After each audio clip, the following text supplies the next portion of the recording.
What's going on, everybody? It's Dot Bets. We're checking back in. We got our Sony Open breakdown here at TeaserNation. We are ready to get after it. We are fresh off the Rahm plus 700 that TeaserNation cashed for us.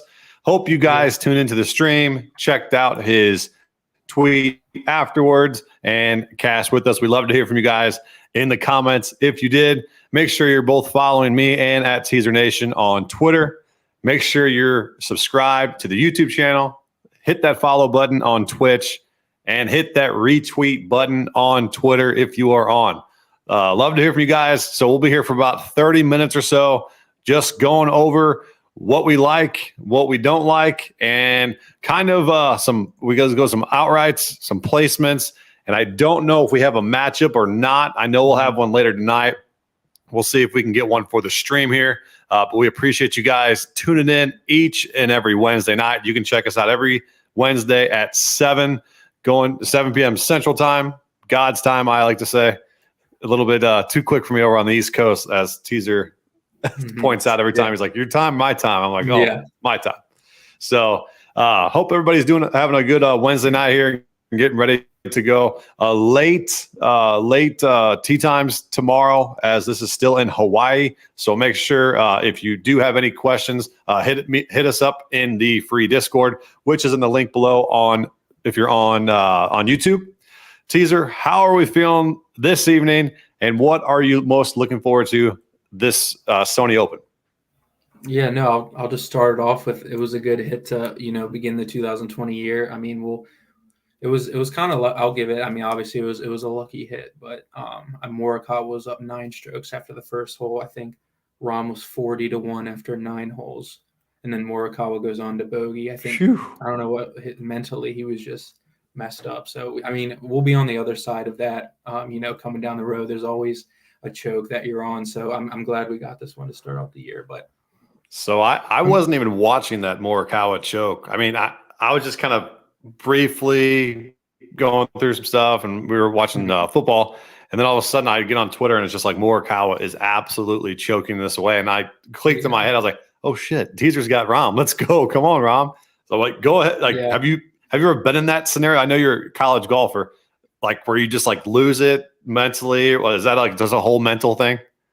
Yeah, so I mean, I haven't obviously never played on the PGA Tour, but so it's probably tenfold, the what he's going for, obviously. But yeah, I mean, it's just, I feel like mentally once it breaks down, you lose. I've never really seen one like it was bad. Like the 280-yard par 4, he scolded his bunker shot over the green, proceeds to make bogey. Then on the par 5, he had like a pretty easy chip. He duffed that, makes bogey. So like you kind of knew. And then when Morikawa was off, he was on the par. It was the 16th hole. He had 80 yards with a wedge, and he comes up short by like 15 feet, like off the green. So you knew something was wrong. But yeah, it's just when you hit one bad shot, they could compile like that, and even the best of them can, get away from him. So I mean, I kind of feel bad for the guy. You never want to wish that upon anyone because it's one of the hardest sports. So it takes a toll on you mentally. But I'm glad we got a outright and the other sense of it. But we've all been there. I know people watching, probably not the greatest of golfers, as like me. I've been there before, and just haven't been on national television. So it's nice to now have that audience watch you suck at the game. So, all right. So let's dive into the Sony Open. Let's go through the course and what kind of what top stats you're looking at, attributes. What kind of golfers are we trying to target this week, Teaser? Yeah, so I mean, if anyone watching, I'm just going to kind of put out one like main thing I'm looking for each week. So like last week we were looking for obviously the big bombers, which really helped because Rahm is the elite of the elite off the tee. So that that was what we were looking for. This week is kind of the opposite. It's a short resort course. It's Bermuda grass everywhere. It tends to play firm and fast, even though it rains a lot in Hawaii. Another keynote, the rough this year, I saw on Twitter that it's like an inch taller, isn't it? Yeah. They're growing it out to 3 inches instead of 2.25. So it's almost a full inch, which is actually going to put a key emphasis on driving accuracy. So I think this week you're going to want guys who play good on these short courses with dog legs and they hit fairways. You know, they're not getting too much into trouble because there can be a lot of danger. It's a 7,000 yard course, par 70. So like I said, it's small. A couple comp courses, Harbor Town, where Spieth won last year, Sedgefield Country Club and Colonial, they're all very 7,000 yard courses. And then so the two things, we want to look for guys who hit fairways. And then another thing is course history seems to play a big part at this tournament. If you play well here, you keep playing well here usually. So there's multiple players that have recorded top 15 finishes at the Sony Open multiple times. And that would be Corey Connors, Matsuyama, Kazire, Webb Simpson, Kuchar, Keith Mitchell, Ryan Palmer, your guy this week. We'll go into him, Russell Henley, and Brendan Steele. So yeah, that's a little bit of an intro on him if you kind of want to get in your outrights first this week. Yeah, and I'll go over some of my strategies. I'm playing DFS, not too heavy, but I mean I dove in a little bit last week, and this week I'll probably go close to 80% bankroll compared to 100% of what I would do, and I really think there's some good edges here this week. Hopefully they turn out the way that we're hoping them to be. Henley is another guy that played here last year, played well. He got second, and I think it was a playoff with Matsuyama, and he choked. He choked. He had a 6. And it was basically Morikawa from last week. Yeah. And then the other strategy that I like is playing guys that played last week but didn't do as well, because those guys usually have an advantage. They're already over in that time zone, and they get accustomed to everything that you need to be. So I really like Henley this week for that aspect. There's a couple other guys, so I'll put that up on the screen.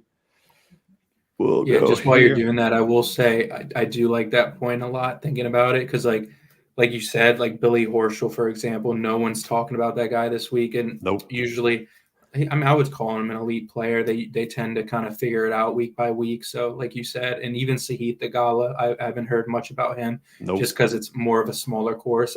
That's a good idea to kind of and Keegan Bradley as well. So it's a great pivot point on DFS. Like a lot of guys are going to be playing, and it's a wide open match, I think, with how even the field is. There's not that many heavy hitters, so I think you can get away with some long shots this week.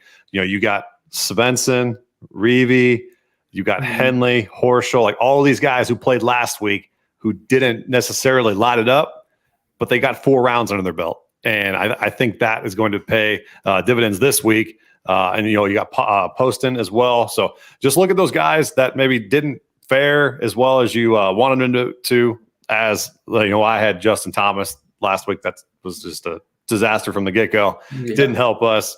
But yeah, just try to target some of those guys on the lower side because they're on the lower side of the ownership for DFS this week, and maybe throw some long shots in there, as you guys will see some of my outrights for this week.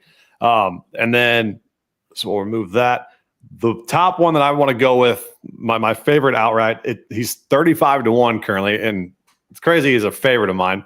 Not a favorite of mine, but a favorite for me to even post this. But it's KH Lee this week. I think he checks all the boxes.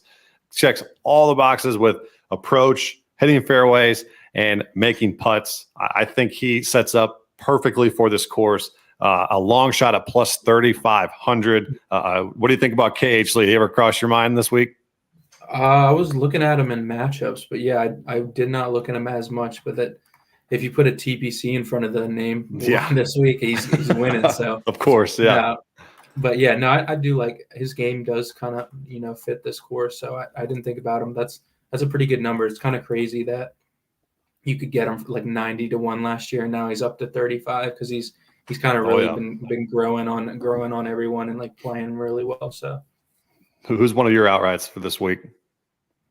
I'm gonna start with. I got this number fairly early in the week. I think it's still around. Actually, I think it is 25 still, but it's Russell Henley. Scares me. I've seen a lot of people on him. You can't really like bet like that. I know you got to take the guys you like. So I did a fantasy model. We can't show it right now, but he was 10th in my model. He's always there. Strokes gain approach. He was second, third in good drives, which is huge this week. I guess that's not really driving accuracy, but it factors in driving distance and driving accuracy all together.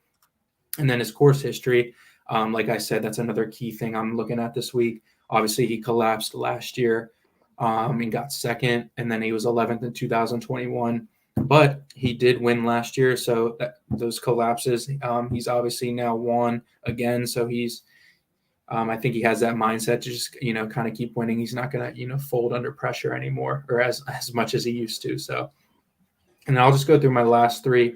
I also got on DraftKings Tom Hoge 25-1. This guy's kind of, I don't know, he's still an outlier to me. He usually just kind of shows up, like there's course where he should play well. Sometimes he lays an egg. Sometimes, he's Tom Hoge, the one we saw at Pebble Beach last year. But he's fifth in the model, first strokes gain approach. He's always going to be there approach wise. First opportunities gained, so that's kind of just birdies in bunches. Basically, you're going to need that. It's going to be 20 under the winner this week or more. Yeah. Course history was 12th in 2020 and 3rd in 2018. It's a little outdated, but it's still there. And then I haven't seen this guy much this week. Cam Davis 40-1. I thought that was a pretty solid number. I just really bet him on that number. I thought he would be more in the 30 range. So he was 8th in the model. There's always something he does where, I think you've seen it last year. If you were ever on him, he'll like 3-putt from 10 feet to like ruin your day. Like that's just who he is. So we'll see if he can just avoid those big numbers. It's like, he has so much talent. I think he's going to not have a breakout year, but I could see him maybe squeaking out 2 wins this year, just placing really well. And then my last one, obviously a long shot here, 60-1 Kurt Kitayama. I liked kind of how he finished the year last year. Oh, on FanDuel, what's he there? 55. Okay, 55 on FanDuel, yeah. Cool.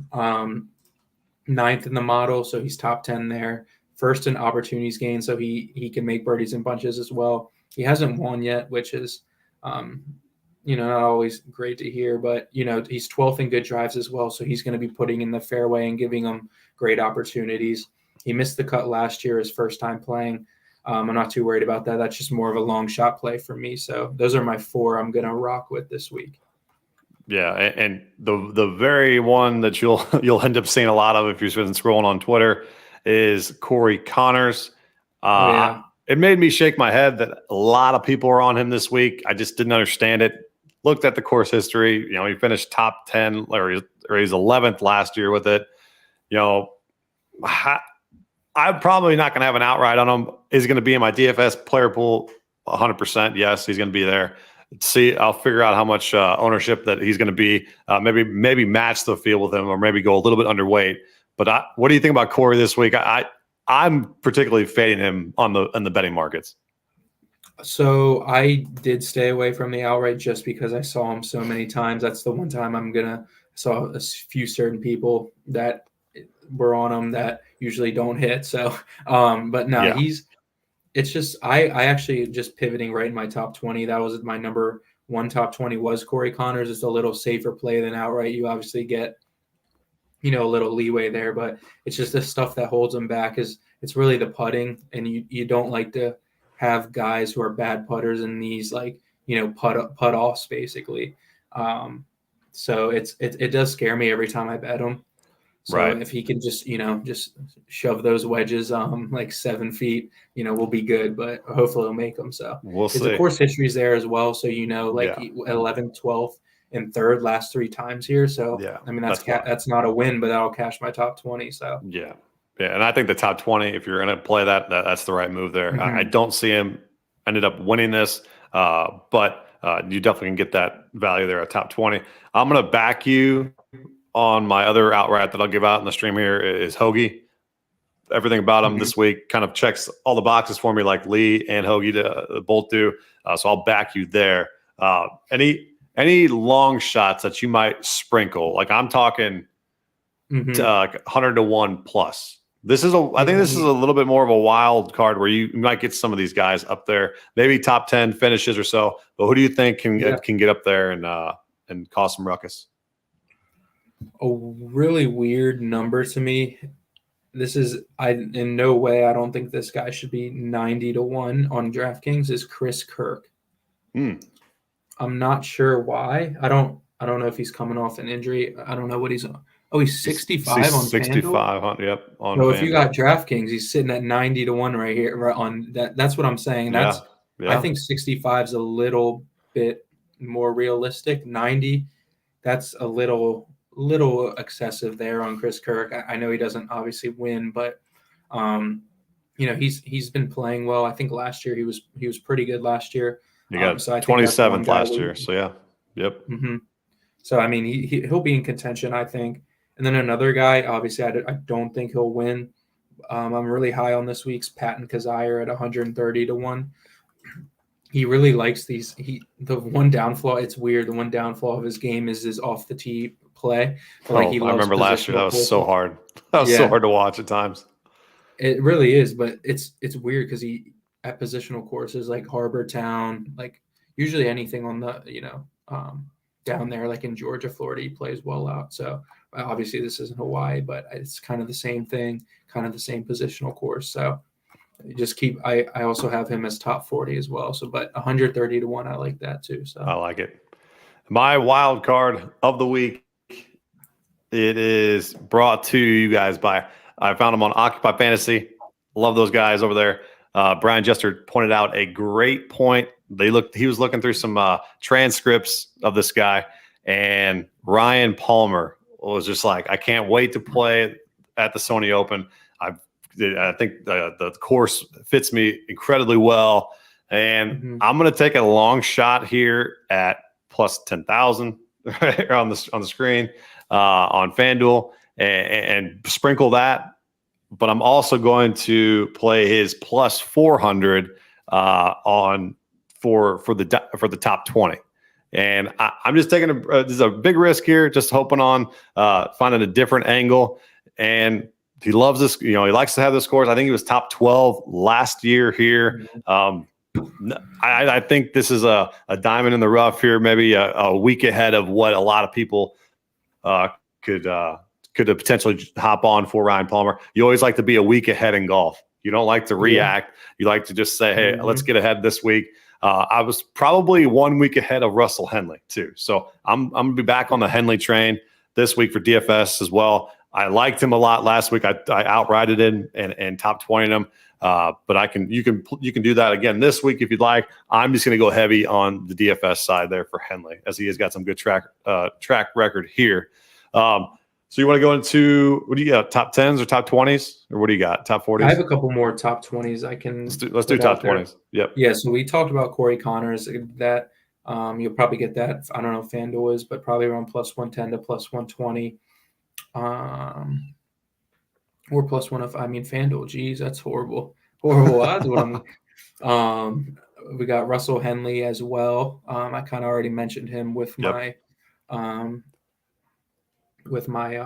Minus 105. What'd you get him at? Did you get 20 top 20 for plus Henley? 115 top 20. Damn, it's 105 now. So yeah.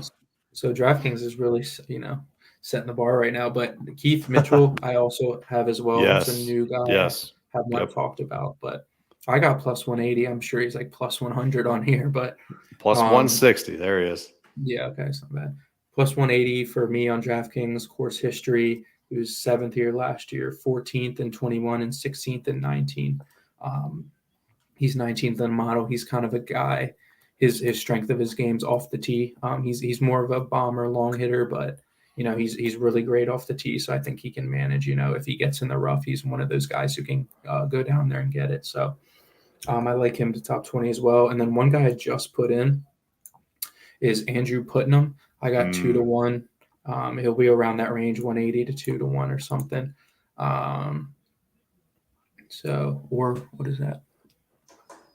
Yeah. So For yeah, he's Putnam, he's plus 155 there. wow. Okay. So he is a guy. Yeah, that's crazy. I'm never betting on FanDuel. That's why. Yeah, we're giving you guys bad odds. Yeah. So yeah, I don't know. He's been playing really well in the fall swing. He's one of those guys. I was thinking about an outright on him, but I just don't see him, getting a win here. So I'm going to be safe and take the top 20. Whatever you get's good value on him. I think honestly, if you only bet on FanDuel, I probably wouldn't take 155, but I would say around the 180 to 2-1 range is where you want to get them.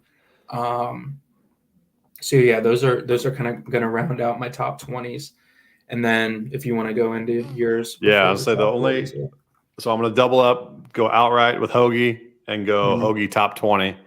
I'm going to add another KH Lee top 20 there. And then the other one that I really, really like, I think it's a shoe-in right now. I don't see – I mean, unless he just absolutely doesn't show up. It's minus 120 here, but it's minus 105 on DK. You never like to take minus in – top 20s and placements, I think, but I think this is just too good to pass up. He's minus 105 on DK. Give me Jordan Spieth. He checks all the boxes. He obviously played way better than I expected him to play last week. I think that continues. Short iron approach. Guy has added some distance to his game, and obviously he can gain strokes around the green. So give me all of Jordan Spieth as well. Another one that you could end up playing that's a little bit more of a long shot. I think JJ Spawn plus 200. I don't know what he is on any other book, but I just saw his value here. I mean, he played really damn well last week, and he's still under 10% owned in DraftKings. I think maybe people are thinking that's more of a fluke. I'm going to actually ride that. I kind of like seeing somebody play very well last week and then see low ownership next week and kind of backing him one more time and seeing if I can get some difference against the field there. What you believe in Spawn this week, or you think that was more fluke? I don't think it's fluke at all, honestly. I think he's really playing some good golf. I mean, he had that win last year.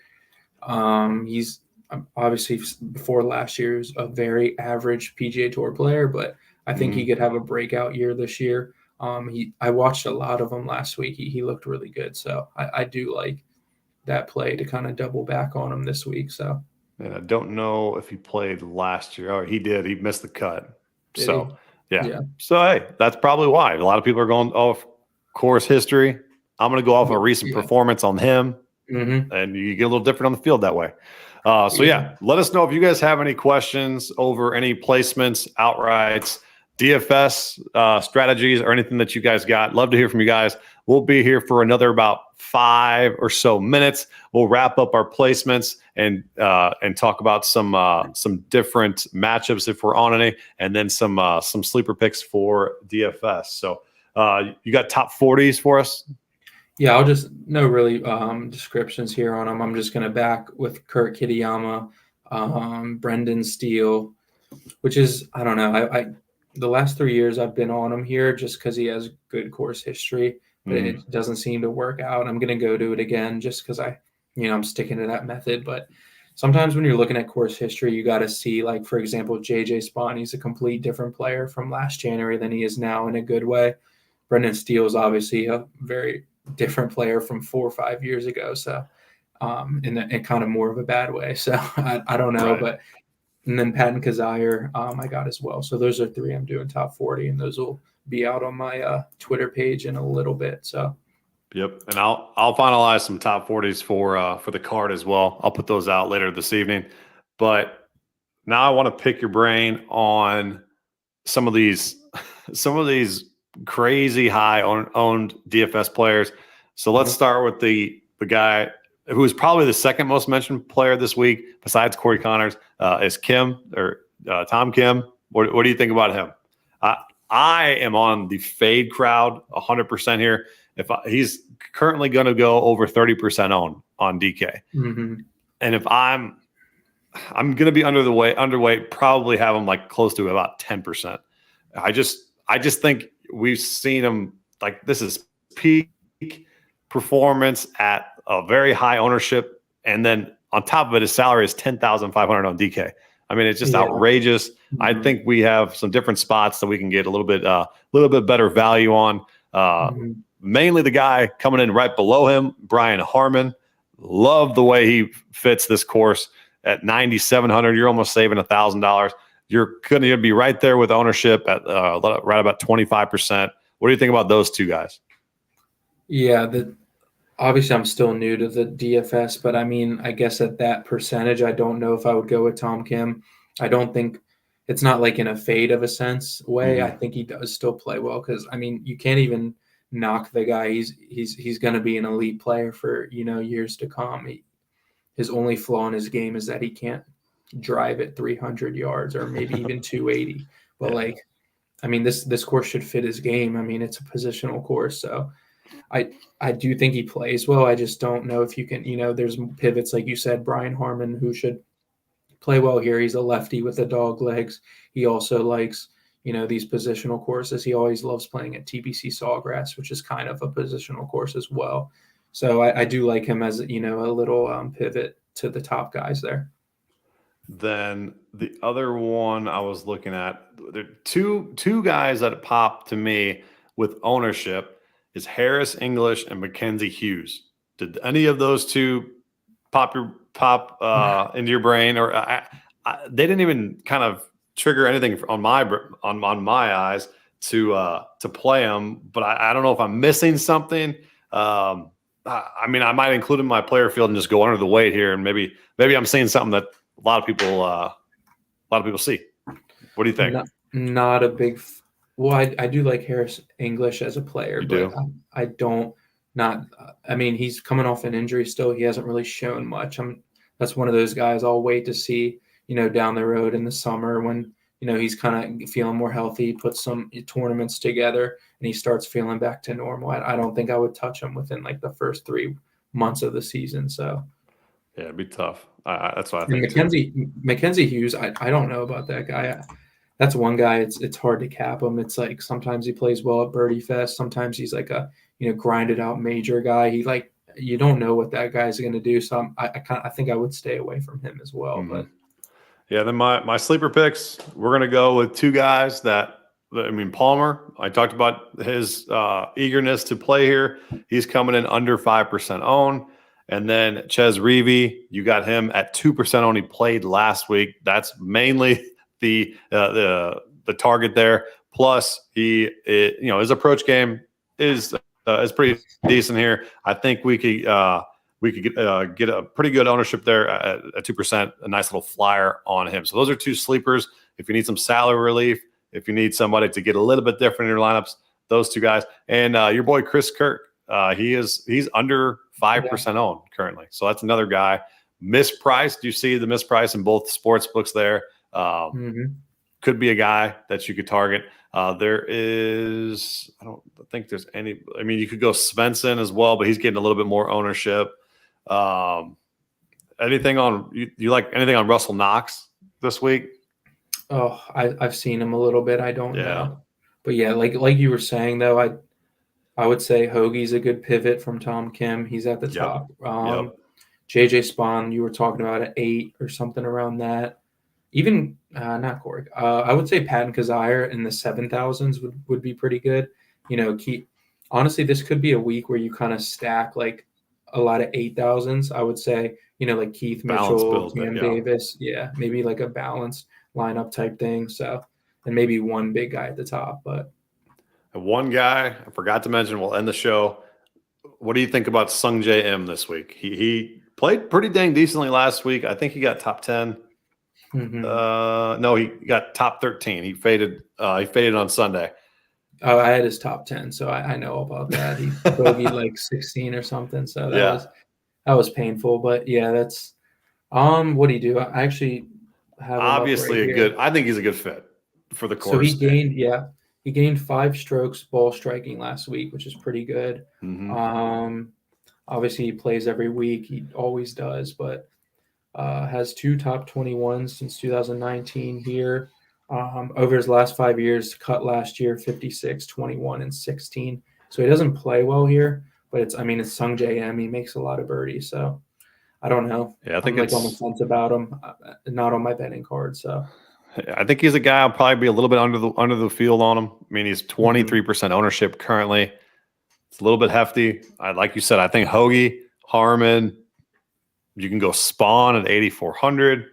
Yep. A lot. There's so many pivots. So many pivots this Putnam. week. Yeah. You can do Putnam. Yeah.